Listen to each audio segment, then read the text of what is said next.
Welcome to The Explainer. Today, we're going to decode one of the most powerful but kind of invisible tools in game design, color. We're about to uncover this silent language that's shaping your emotions in pretty much every single game you play. Okay, so just think about the last time you played a game set in a post-apocalyptic world, or maybe a horror game. You probably felt that sense of dread, right? A bit of despair, that feeling of being totally vulnerable. It wasn't just because of the monsters lurking around the corner. Now let's flip that. Picture a super vibrant, colorful world from a mobile game or one of those whimsical platformers. You instantly feel it, don't you? That sense of fun, of optimism. You're just ready for an adventure. That huge shift in your mood? It is absolutely not a coincidence. It is a deliberate, calculated design choice.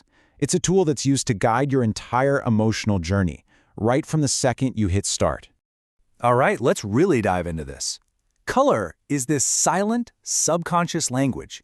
It completely bypasses your logical brain and speaks directly to the part that controls your emotions. It's telling you exactly how to feel before you even take a single step in the game. So how does this language actually work? Well, it all starts with this really fundamental split in the color spectrum, one that has a direct, even physical effect on our bodies. And this distinction is so key. You've got your warm colors, your reds and yellows, and these are activators. They literally get your heart rate pumping.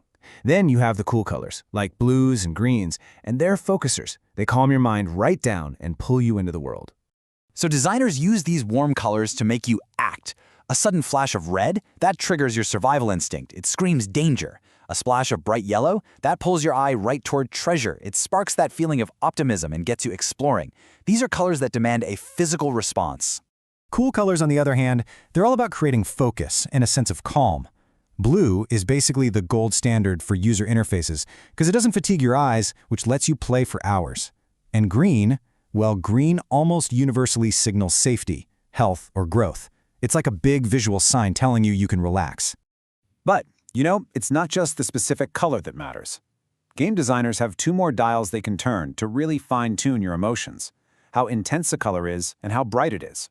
This idea builds directly on our foundation of warm and cool colors. So, saturation is a color's intensity, and value is its brightness or darkness. Just by tweaking these two dials, a designer can create a massive emotional range. And you can really see the power of this range right here. On one side, you have high saturation, which creates these vivid, almost candy-like colors that make a world feel super fun and exciting. But on the other side, low saturation uses these drained, grayish tones to make a world feel hopeless and really dangerous. I mean, think about a game like Candy Crush. The colors are so vibrant they almost feel tactile, right? This toy-like look makes the simple act of matching gems feel incredibly satisfying, and it just encourages you to keep playing. And now think about a survival horror game. By literally draining the life, the color, from the environment, the designers make you feel that exact same sense of decay and despair. You feel vulnerable because the world itself feels like it's dying.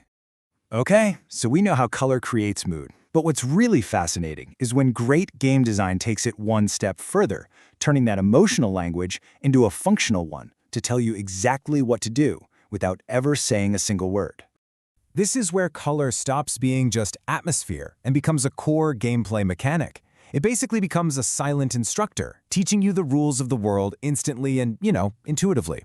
And this is done through a super simple but really powerful feedback loop. You see a color that stands out, you react to it, and boom, you get a reward.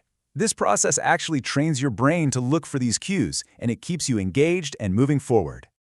Over time, we as players learn this visual language. Bright yellow? That means climb me. An unnatural purple glow? That means danger or magic. And that shiny gold? Well, that means reward. This lets designers communicate really complex information in just a split second. But this whole system relies on one absolutely crucial thing, that the player can actually see and tell these colors apart. So, what happens when they can't? And listen, this is not a small issue. We're talking about roughly 8% of men having some form of color blindness. That's a huge chunk of the audience. So for them, a game that only uses color to tell you what's going on, well, it can become incredibly frustrating, or sometimes even totally unplayable. The solution is this principle called double encoding. It's really a cornerstone of inclusive, effective design, and it's actually pretty simple. Never use color all by itself to communicate critical information. Think of it this way. If an enemy is dangerous, don't just make them red. Give them a unique silhouette, or a glowing icon, maybe a distinct pattern.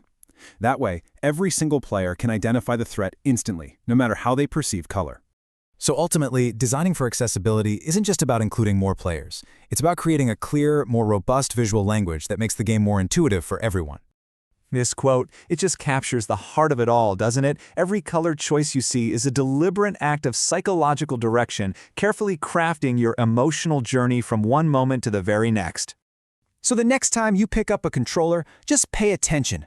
Look for this silent language of color. Ask yourself, how is this world trying to make me feel? And why? Because now you have the tools to see behind the curtain and decode the master palette for yourself.